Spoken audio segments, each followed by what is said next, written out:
She said he keyed her car, then burst into tears at the school board meeting. But while they were suspending my son, she was already bragging in her group chat, and the footage she gave them? It showed someone in his jacket, but not the tear on the sleeve. I checked. I begged them to wait. They didn't. By lunchtime, he'd lost his honor roll status, and his scholarship flag was triggered.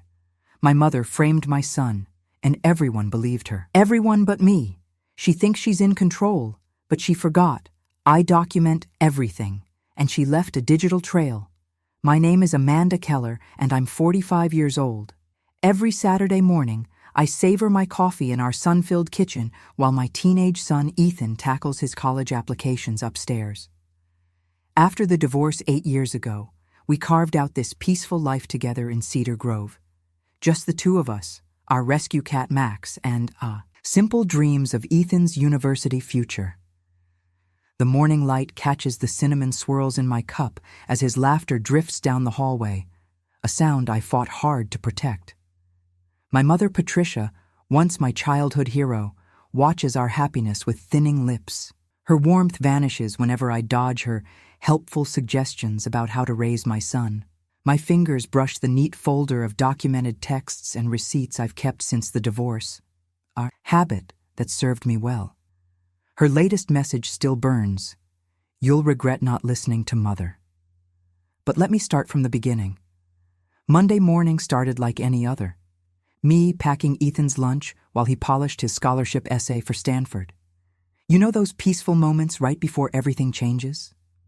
That was us, sharing the kitchen counter, his fingers flying over the laptop keys while I tucked an apple into his brown bag. Mom, does this sound too formal? He tilted the screen my way. My dedication to environmental science stems from, let me see. I leaned in, breathing in the familiar scent of his shampoo mixed with toast. The essay was nearly perfect, just like his grades, his volunteer work, everything he'd built toward this senior year. My chest swelled with quiet pride. The phone rang at 8:47. I remember checking the microwave clock because the school's number flashing on my cell seemed odd so early. Mrs. Keller? Assistant Principal Jordan's voice had that careful tone administrators use before bad news. We need you to come to Lincoln High immediately. There's been an incident involving Ethan. My hand froze on the counter. What kind of incident? Your mother's car was vandalized last night. We have video evidence suggesting Ethan was responsible. The kitchen tilted sideways. That's impossible. He was home all... The footage shows someone in Ethan's Letterman jacket keying the car in your mother's driveway. Given the severity, he's been suspended effective immediately. My coffee churned in my stomach. Let me talk to him. There was rustling, then Ethan's voice barely above a whisper. Mom, I swear I didn't do it. I never left the house last night. You know that. I believe you, honey. I did know. We'd spent Sunday evening watching documentaries, him sprawled on the couch with his calculus homework. Stay calm. I'm coming right now. The 7-minute drive to Lincoln High stretched like taffy, past Murphy's Hardware where Ethan had his first summer job, past the library where he tutored kids every Wednesday, past the park where he'd learned to ride his bike, each landmark a reminder of the good kid he'd always been. I parked in the visitor's lot at 9:15, my hands shaking as I grabbed my purse. The main office smelled like always, paper and industrial cleaner, but everything else felt wrong. The secretary's sympathetic glance, the hard plastic chair they pointed me to, the slow tick of the wall clock above the attendance window. Assistant Principal Jordan emerged from his office at 9:20, all grave faces and manila folders. Mrs. Keller, please come in. I need to see this evidence before. Anything goes in Ethan's permanent record, I said, following him inside. A suspension could destroy his scholarship chances. We have to file the letter by end of day, he said, settling behind his desk, unless you can provide compelling proof of his innocence. My throat tightened. Then show me what you have. Now, before third period. He reached for his computer mouse.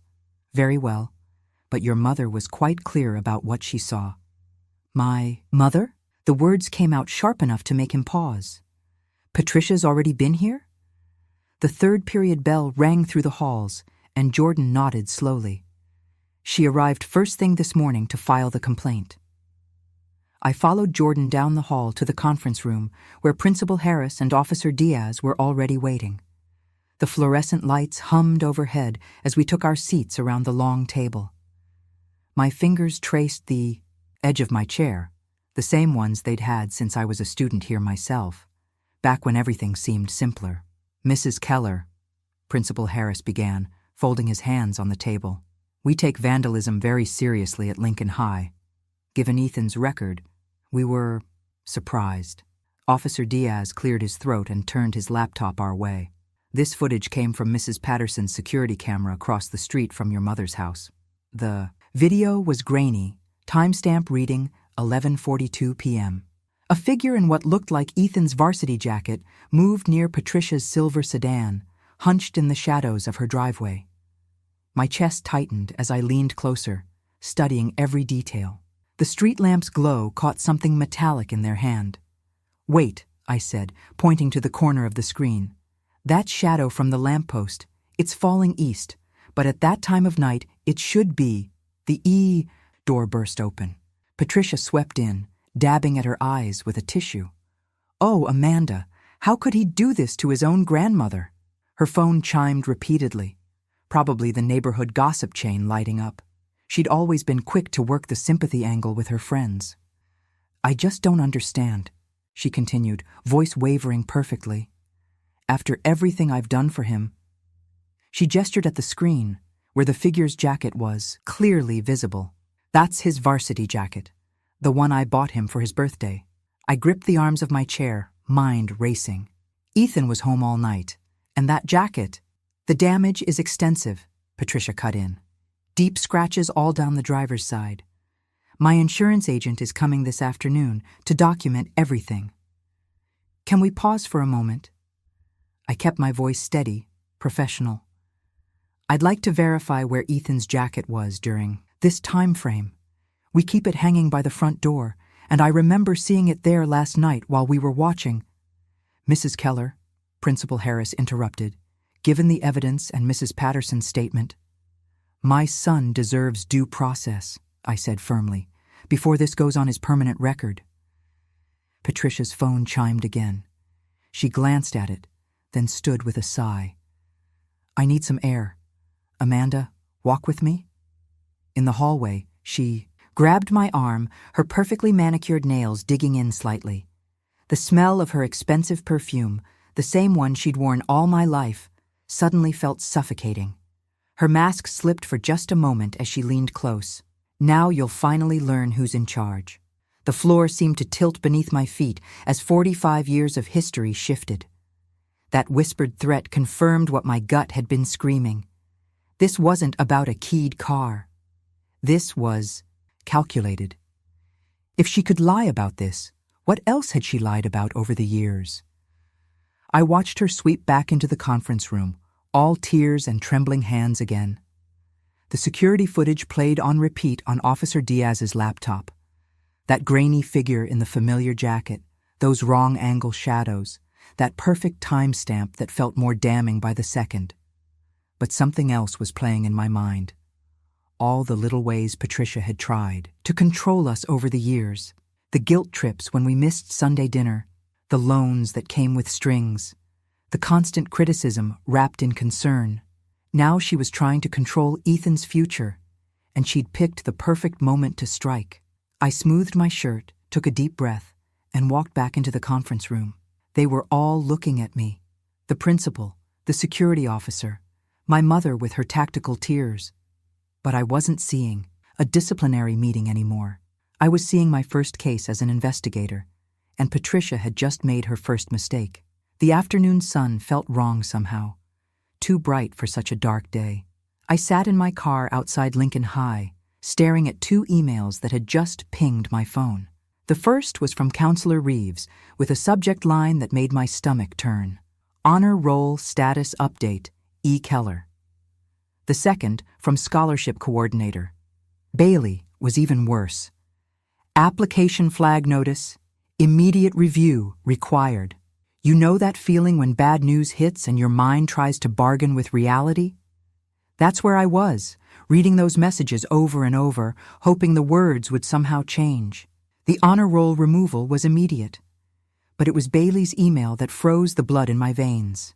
Due to recent disciplinary actions, Ethan Keller's Sterling Scholar application has been flagged for character review by the selection committee. I remembered the proud smile on Ethan's face when he'd first mentioned the Sterling Scholarship. "Mom, it's full tuition," he'd said, eyes bright with possibility. 4 whole years. Now Patricia's lies were threatening to tear that dream apart. The drive home was a blur of autumn leaves and gathering storm clouds. I pulled into our driveway, noticing Mrs. Patterson peeking through her curtains next door.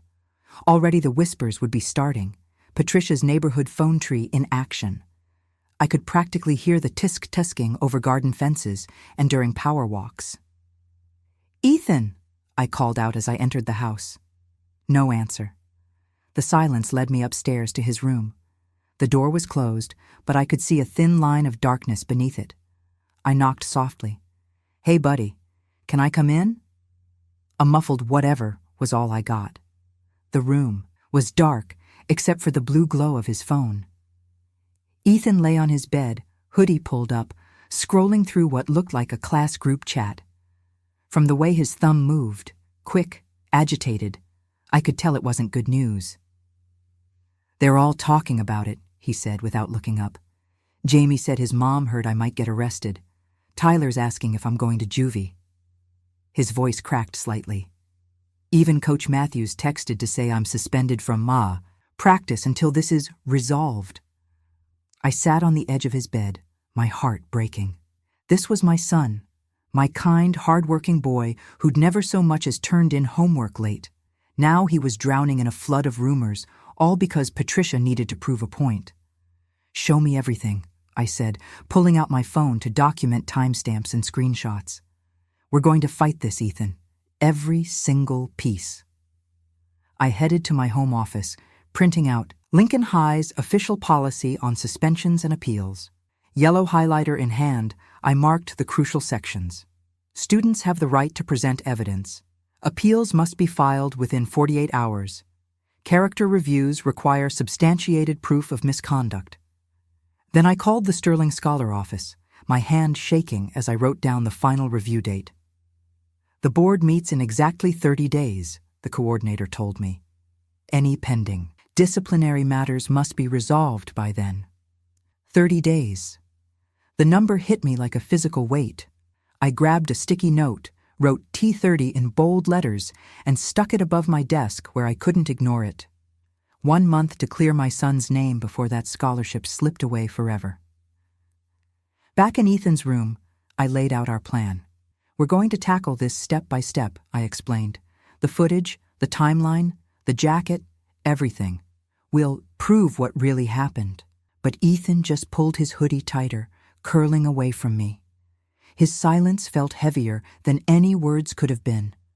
For the first time since he was little, I couldn't reach him through the darkness. That night, after he'd finally fallen asleep, I sat at my kitchen table with a fresh binder labeled Evidence. Inside, I arranged dividers, footage analysis, witness statements, timeline, Patricia's history. The kitchen clock ticked past 11 as I made my first entries, determined to have something concrete before midnight. Looking at that nearly empty binder, one question kept echoing in my mind. Where would the first real proof come from? The doorbell chimed at 7:15 the next morning. I hadn't slept much, spending most of the night organizing my thoughts into that fresh evidence binder. When I opened the door, there stood Mrs. Walker, my old third-grade teacher and our next-door neighbor for the past decade, clutching a thermos and a notepad. "Amanda, dear," she said, her silver hair neatly pinned back as always. "I heard what happened, and I don't believe a word of it. You know those moments when help shows up exactly when you need it? This was one of them. Mrs. Walker had taught in Lincoln High's English department for 30 years before retiring. More importantly, she'd known Patricia for just as long, and had that retired teacher's gift for spotting lies. "Come in," I said, managing a wobbly smile. The familiar scent of her cinnamon tea filled our kitchen, reminding me of countless afternoon chats over the years. "I've been up all night trying to make sense of this." She settled at the kitchen table, spreading out her notepad. "Then let's start with what we know. Show me everything." I pulled out my phone and opened Ethan's location timeline. He was at Tony's Pizza with the debate team last night. See? His phone shows him there from 7:15 to 7:45. I slid the receipt across the table. Paid at 7:42 p.m. Mrs. Walker adjusted her reading glasses, examining the timestamp. And when was Patricia's car supposedly vandalized? The security footage shows 7:38 p.m. I opened my laptop to show her the grainy video still. But look at the route. Together we mapped it out. Tony's Pizza to Patricia's house was a 15-minute drive with evening traffic. Even if Ethan had left the second he paid, which the receipt proved he hadn't, he couldn't have made it to Patricia's driveway by 7:38. "Time for a field test," Mrs. Walker declared, already standing. "Let's drive it ourselves." But first, I had a call to make. I dialed Lincoln High, asking for Principal Harris. "This is Amanda Keller," I said when he came on the line. "I'm formally notifying you of our intent to appeal Ethan's suspension, and I need to request that no records about this incident be shared without our written consent." "Noted, Mrs. Keller," he replied, sounding tired. "The appeal window closes tomorrow at 3. Mrs. Walker and I headed out in my car, her holding a stopwatch while I drove. We started at Tony's Pizza parking lot, following the exact route to Patricia's house. First try, 17 minutes. Second try, pushing the speed limit, 16 minutes. Third try, hitting every light perfectly, 15 minutes flat. Back home, we spread our notes across the kitchen table. "It's impossible," Mrs. Walker said, tapping the timeline we'd created. "Even if Ethan teleported from Tony's the instant he paid, there's still a 2-minute gap we can't close." I circled those 2 minutes in bright red ink, my hand shaking slightly. It wasn't much, but it was our first crack in Patricia's story. Those 2 minutes meant something wasn't adding up. "She would have needed supplies," Mrs. Walker mused, reading my thoughts. "Paint or something to scratch the car with, and she's too careful to keep evidence at home." I looked up sharply. "There are 3 convenience stores within walking distance of her house, and a hardware store around the corner." Mrs. Walker smiled, that knowing smile I remembered from elementary school, the one that said a student was on the right track, and every single one of them has security cameras. Suddenly, I could breathe again. 2 impossible minutes and a paper trail waiting to be found.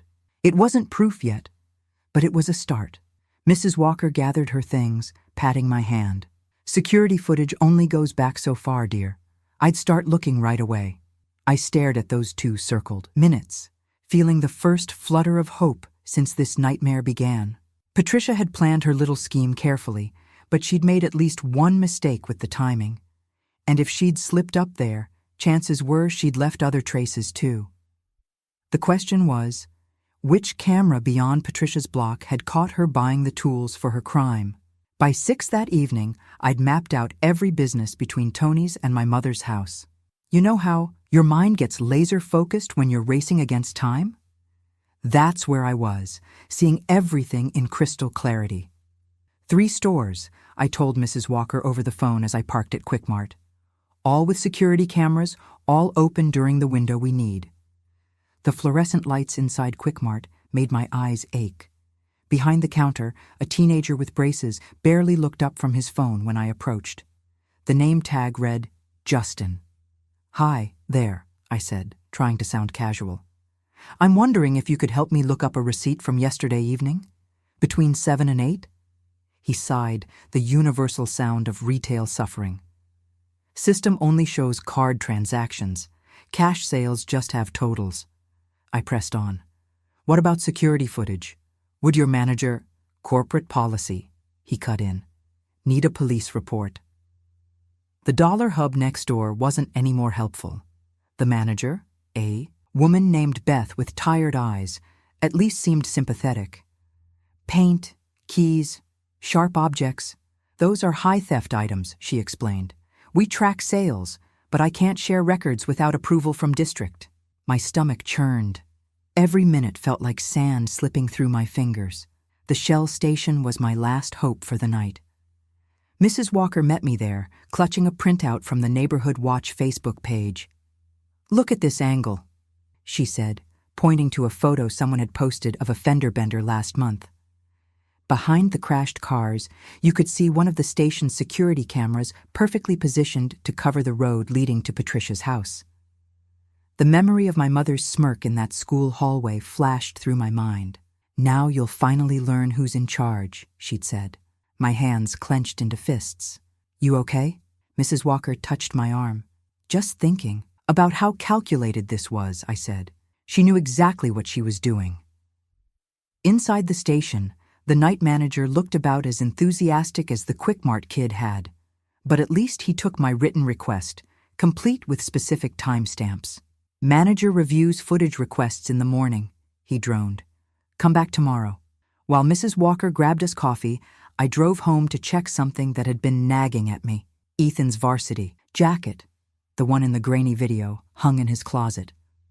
I pulled it out, examining every inch under my desk lamp. There it was, a tear along the right sleeve seam about 3 inches long. Ethan had caught it on a fence last month. I photographed it from multiple angles, then pulled up the driveway footage on my laptop. The figure in the video moved past Patricia's car, right arm clearly visible. No tear, not even a hint of one. "Different jacket," I whispered to myself. The hollow feeling in my chest started spreading. Every lead felt paper thin. The Shell station footage might show nothing. The jacket discrepancy might not be clear enough in that grainy video. And tomorrow was day 2 of 30, with the appeal window closing at 3. Mrs. Walker found me still sitting there when she returned with our drinks. "One step at a time," she said, setting my coffee down. "That's how we'll get through this." The sun had set by then, casting long shadows across the Shell station's locked office door. I stood there for a moment, watching the security camera pivot slowly on its mount. Somewhere in its digital memory might be the proof we needed, or another dead end. "Tomorrow," I whispered, more to myself than to Mrs. Walker. "Tomorrow decides everything." Morning hit different when you're running on 4 hours of sleep and a stomach full of convenience store coffee. I pulled into the Shell station right as they opened, watching Manager Cole unlock the front doors. Early sun gleamed off his name badge as he flipped the closed sign. You ever notice how time moves differently when you're desperate? Those first few steps across the parking lot felt like walking through molasses. "Morning," Cole said, not unkindly. He looked about my age, maybe a few years younger, with the kind of tired eyes you get from too many early shifts. "You're the one who left the footage request?" I nodded, forcing myself to breathe normally. "Yes, for yesterday evening. It's incredibly important." "I'm sorry," he cut in, raising his hand. "Company policy is pretty clear. We need either a formal written request or police involvement for any surveillance footage." My throat tightened. "What counts as formal?" Cole pulled out a thick binder from under the counter, flipping to a tabbed section. "Has to be notarized, include specific timestamps, and document a clear reason for the request." He glanced up. "Usually it's for insurance claims or criminal investigations." The fluorescent lights hummed overhead while I dug through my bag. My hands shook slightly as I pulled out the school suspension notice and scholarship review letter. "Give me 20 minutes, I said. "There's a notary at the bank down the street." He checked his watch. "I'm here until 4. The bank opened at 9. I spent 45 minutes in their lobby, drafting the letter on my laptop while the morning rush shuffled through. The notary, a woman named Helen with kind eyes, didn't charge me when I explained the situation. "I raised 3 boys," she said, stamping the paper. "Sometimes they need us to fight for them." Back at Shell, Cole reviewed everything: the notarized letter, time-stamped school notice, scholarship deadline documentation. He frowned, scrolling through something on his computer. "Mrs. Keller," he sighed. "I'm really sorry, but our system automatically purges footage after 7 days to save space. Yesterday's should still be there." but anything older. The room tilted slightly. I gripped the counter's edge, feeling the smooth wear of countless hands before mine. "There has to be something," I whispered. Mrs. Walker appeared beside me. I hadn't even heard the door chime. She squeezed my shoulder, steady as always. "Remember," she murmured, "persistence is procedure, not personality. File everything properly, even if it feels hopeless." I straightened up, pulling out a USB drive and envelope I'd labeled with my contact information. "I'd like to submit the formal request anyway," I said, sliding them across the counter. "For whatever footage you can access. The drive is prepaid." Cole nodded, tucking everything into a folder. "I'll review what we have as soon as I can." Back in my car, I let my head fall against the steering wheel. The fight was draining out of me, leaving nothing but bone-deep exhaustion. Maybe we should just accept the suspension, take the hit to Ethan's record, stop this endless uphill battle. Mrs. Walker tapped on my window. "Don't you dare give up," she mouthed through the glass. I was pulling out of the parking lot when my phone vibrated. Unknown number. The text made my heart skip. "Mrs. Keller, this is Cole from Shell. Just remembered we sometimes keep offline backups at regional office. Come back after lunch? Might have something." My breath caught in my throat, stuck between hope and fear of another dead end. You know that feeling when your whole world hinges on what's about to play on a screen. When I walked back into Shell Station at 1:05 p.m., my heart was doing gymnastics in my chest. Cole waved us over to the manager's office, a cramped space that smelled like stale coffee and printer ink. "Regional backup took some digging," he said, turning his monitor our way. "But the file's loading now." Mrs. Walker squeezed my hand as we watched the progress bar crawl across the screen. I swear, those 30 seconds aged me about 10 years. Then the video popped up, crystal clear compared to that grainy mess from Patricia's driveway. The Shell Station's interior looked exactly like it did now. Same fluorescent lights, same rack of impulse buy snacks by the register. "Here we go," Cole said, checking his notes. 7:51 p.m., Register 3. The timestamp in the corner matched his words. And there she was, my mother, Patricia, wearing that blue windbreaker she's had since my college days. The one with the little tear on the right sleeve that she always refused to mend because it gives it character. You ever have one of those moments where reality just stops making sense? Where everything you thought you knew about someone crumbles right in front of your eyes? Patricia set a spray can on the counter, one of those cheap metallic paints that probably cost less than a cup of coffee. Next, to it, she placed a pack of microfiber cloths, the kind you'd use to wipe away evidence. "Can you back that up 30 seconds?" Mrs. Walker asked, leaning closer. Cole obliged, and we watched it again.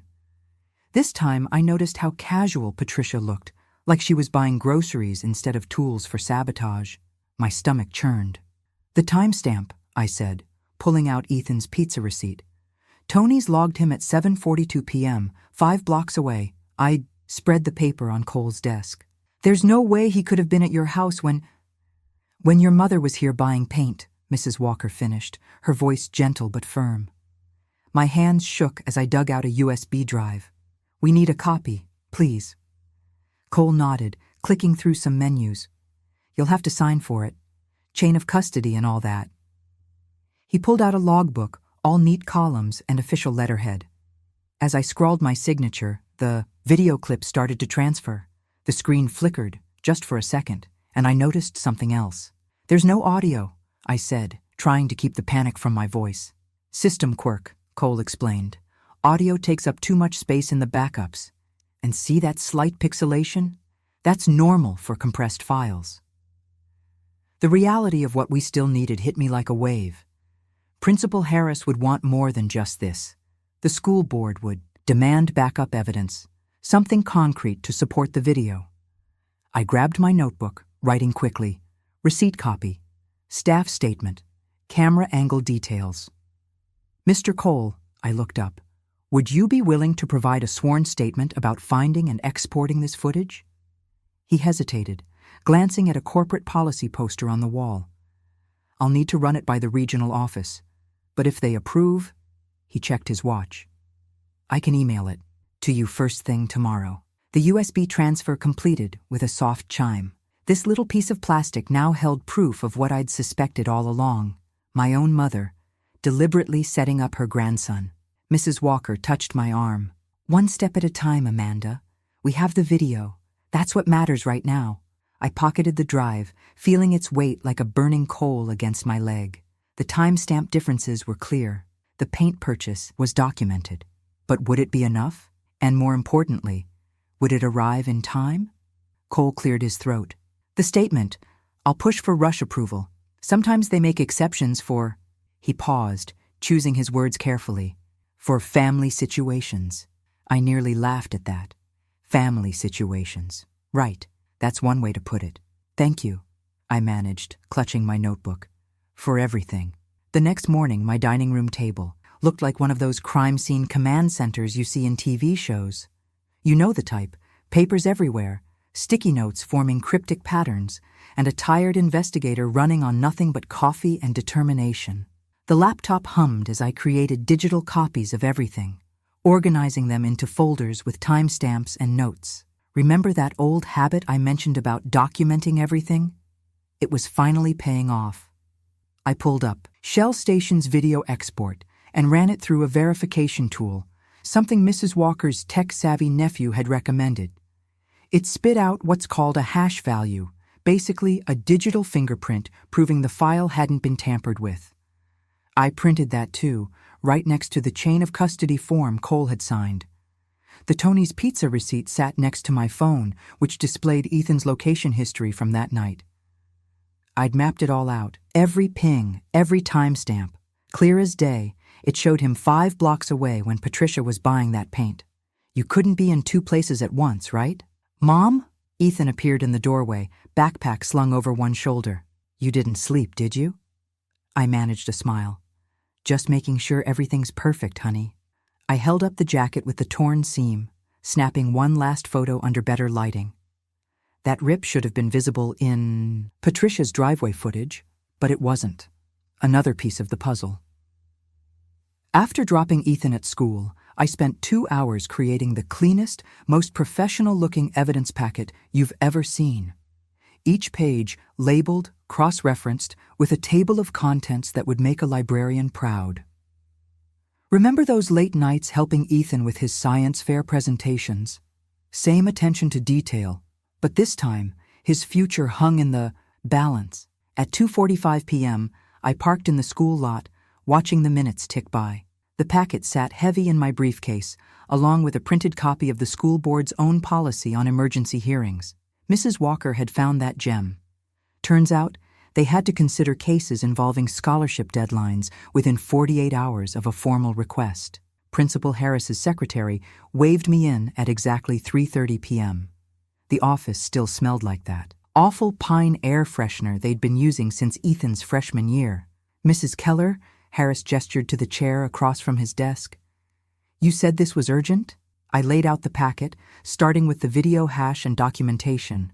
The Shell Station footage proves my mother was buying paint at 7:51 p.m., while Ethan was at Tony's Pizza. I pointed to the map overlay. The timestamps don't lie.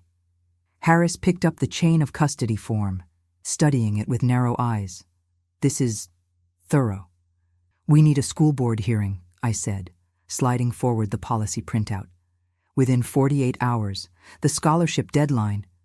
Without Mr. Cole's sworn statement, Harris interrupted, I can't officially convene the board. He held up a hand as I started to protest. The video is compelling, but procedure requires sworn testimony to accompany surveillance evidence. I felt my jaw tighten. Check Section 4.3 of your own policy. In cases involving imminent academic impact, provisional hearings may be scheduled pending submission of supporting documentation. Harris blinked. I'd been prepared for this, had practiced that line in the mirror this morning. The scholarship board meets in less than 4 weeks, I pressed. Every day counts. He checked his calendar, frowning. If, and I stress if, Mr. Cole's statement arrives overnight, I could arrange a provisional hearing for tomorrow at 9. He looked up. But without that statement, Mrs. Keller, we'd have to cancel. 9 a.m. works, I said, gathering my things. The statement will be there. The sun was setting as I walked to my car, hope and dread playing tug-of-war in my chest. Everything hinged on Cole's corporate office now, on some nameless bureaucrat deciding whether to rush approval for that statement. I worked through dinner, triple-checking the packet copies I'd distribute tomorrow. The house grew quiet, except for the soft hum of my laptop. At 11:58 p.m., a notification chimed. New email from jcoleyshellcorp.com. My cursor hovered over the subject line, unread. 8:55 in the morning, and my hands wouldn't stop shaking. Mrs. Walker squeezed my arm as we took our seats in the conference room, the same one where Patricia had first shown her true colors. Funny how a room can hold such different meanings in just a few weeks. Patricia sat across from us, arms crossed, looking like she'd stepped out of a TV drama about grieving mothers, all carefully chosen pastels and artfully dabbed eyes. You know the type? The ones who practice their wounded looks in mirrors? Let's begin, Principal Harris announced, adjusting his tie. The fluorescent lights hummed overhead, making everything feel slightly unreal. Officer Diaz will first present the original evidence that led to the suspension. I watched the familiar grainy footage play out on the projector screen. That hooded figure in what looked like Ethan's jacket moving near Patricia's car. My stomach clenched, but this time I was ready. Mrs. Keller? Harris nodded to me. You may present your appeal evidence. I stood, willing my voice steady. Board members, I've prepared a timeline that proves my son's innocence. The map overlay went up first, each location marked with precise timestamps. At 7:42 p.m., Ethan was here. I pointed to Tony's Pizza, then slid the receipt across the table. 5 blocks away from the incident. Patricia's perfectly plucked eyebrows drew together. That proves nothing. He could have gone to my house after. Which brings us to the Shell station footage, continued, my heart pounding. I request admission of video evidence showing... Oh, please, Patricia interrupted, her voice dripping concern. I was simply doing household shopping. Are we going to scrutinize every errand now? She lifted the original jacket photo. This is the same jacket worn by someone at my house. The timing is irrelevant. The board members exchanged glances. I felt sweat prickle at my neck. Regarding the Shell station, video, Harris interjected, frowning at his laptop. The email certification arrived quite late last night. We'll need to verify its authenticity before... The door opened. James Cole walked in, crisp in his Shell manager's uniform, carrying a manila folder. Sorry to interrupt. There was an issue with our corporate email server last night. He approached the table. I brought a notarized hard copy of my statement, stamped by our legal department. This morning, I couldn't breathe. Across the table, Patricia's carefully constructed expression cracked, just for a second, but I saw it. Mr. Cole, Harris said, this is a closed hearing. I'm aware, sir. Cole placed the folder on the table. But as the custodian of the video evidence in question, I felt it necessary to ensure proper chain of custody. He straightened his name badge. The statement details what our security cameras captured on the night in question, including timestamps and vehicle identification. Harris examined the notarized papers, his expression shifting. This appears to be in order. He looked to Officer Diaz. Please load the Shell station file. Diaz nodded, reaching for the USB drive. Patricia's fingers drummed against her crossed arms, her knuckles white. I caught Mrs. Walker's slight smile as the projector warmed up, ready to show the truth we'd fought so hard to uncover. The room held its breath, waiting for Diaz to press play. The projector flickered to life, and there she was, my mother, in her powder blue windbreaker, clear as day at the Shell station counter. The timestamp read 7:51 p.m., matching our map perfectly. My breath caught as I watched her pull out cash, sliding it across to pay for a can of spray paint and what looked like a cleaning cloth. You ever have one of those moments where everything just clicks into place? Where all the little pieces you've been gathering suddenly form a picture so clear it almost hurts to look at. This footage, Manager Cole stepped forward, professional as could be, comes from camera 3, which covers the main register area. Our backup protocol requires 7-day retention, but corporate maintains extended archives for quality control. He handed another document to Harris. The export hash matches your USB copy, confirming no alterations. I leaned forward, pointing to the microfiber cloth Patricia was tucking into her shopping bag. If you examine her car now, you'll find fresh swirl marks on the paint. Those don't match with key scratches. They're from buffing out something superficial. Patricia's spine went rigid. Of course there are marks. I cleaned up the vandalism before reporting it. Any mother would. Mrs. Keller, Board Member Patel adjusted her glasses, studying both video clips side by side. The jacket in your driveway footage. I noticed something odd. She gestured to Officer Diaz to freeze the frame. This varsity jacket appears pristine, but the one your grandson owns has a distinctive tear along the right seam. I can see it in the photos you submitted of his actual jacket. The room temperature seemed to drop 10 degrees.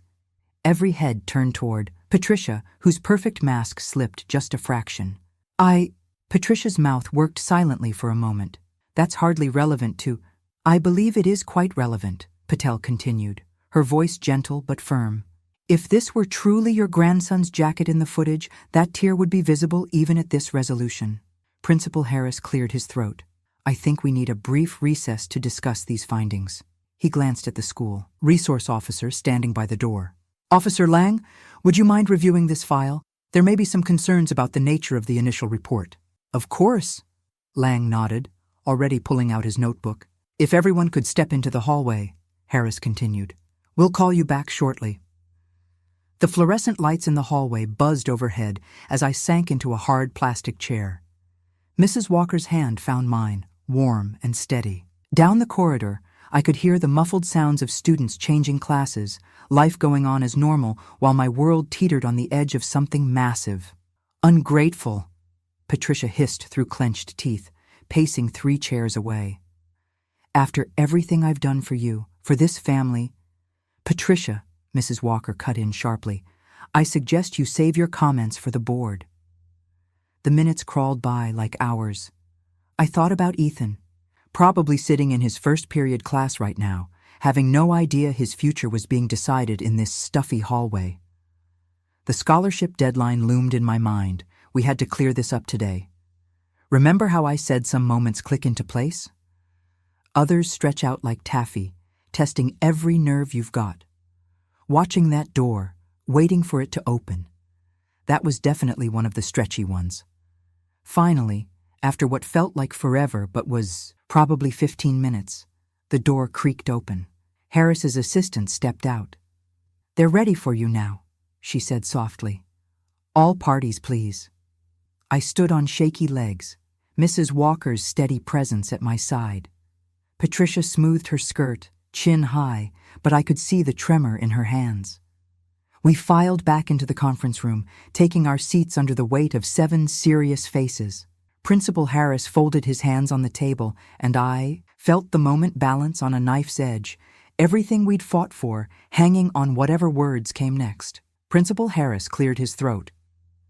Based on the evidence presented and verified, including time-stamped footage, receipts, and sworn testimony, the board has reached a decision. He adjusted his glasses, scanning the document before him. Ethan Keller's suspension is hereby vacated, pending final paperwork. All references to this incident will be removed from his academic record. My chest loosened for the first time in weeks. Mrs. Walker squeezed my hand under the table. Furthermore, Harris continued, given the nature of the evidence, we're referring this matter to Officer Lang for review of the initial report. He nodded to the officer standing near the door. Officer Lang stepped forward, his notebook already open. Mrs. Patricia Keller, based on the video evidence and timeline discrepancies, I'm citing you for filing a false report. He began writing on his citation pad. This is a misdemeanor offense that will appear in public records. You'll need to appear in court on the date listed here. Patricia's face drained of color. You can't be serious. I'm the victim here. Ma'am, Lang cut in firmly. I suggest you refrain from making any further statements without legal counsel present. The citation paper made a sharp sound as he tore it free. Patricia stared at it like it might bite her. You know how news travels in small towns? It's like watching dominoes fall in slow motion. Before we even left the building, phones were buzzing in the Maple Street neighborhood chat groups. I watched Patricia's carefully curated social circle crumble in real time as longtime friends suddenly remembered urgent appointments or stopped responding to her messages. Mrs. Walker touched my arm. The scholarship deadline, she reminded me gently. Right. I pulled out my laptop right there in the school lobby and drafted an email to Coordinator Bailey, attaching the board's preliminary finding along with our complete evidence packet. I included every chain of custody form, timestamp, and sworn statement, the whole paper trail that proved Ethan's innocence. Please reconsider Ethan's application status before the final deadline, I wrote, keeping my tone professional despite my shaking hands. As the attached documents demonstrate, the incident in question was based on false allegations now formally rejected by the school board. I found Ethan waiting in his first period classroom, hood up like it had been since this nightmare began. When I told him the news, he just sat there for a moment, processing. So it's really over? He finally looked up, voice uncertain. But will everyone still believe the worst about me? I pulled out my phone, showing him the timestamps, the documentation, the board's decision.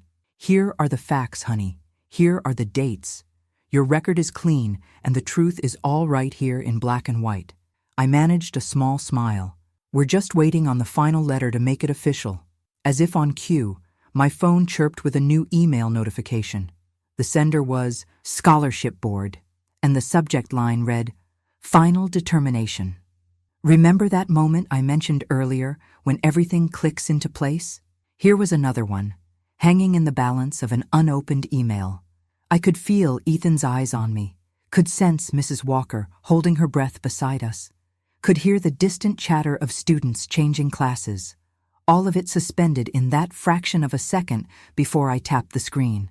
My finger hovered over the email for just a second before I tapped it open. The screen filled with text, and I felt Ethan press close against my side, trying to read along. Dear Ms. Keller, I read aloud, my voice steadying with each word. After reviewing the complete evidence package and the school board's final determination, we are pleased to reinstate Ethan Keller's scholarship application to full standing, effective immediately. Ethan's sharp intake of breath made me pause. Mrs. Walker dabbed at her eyes with a tissue. Furthermore, I continued, all disciplinary notations have been expunged from consideration.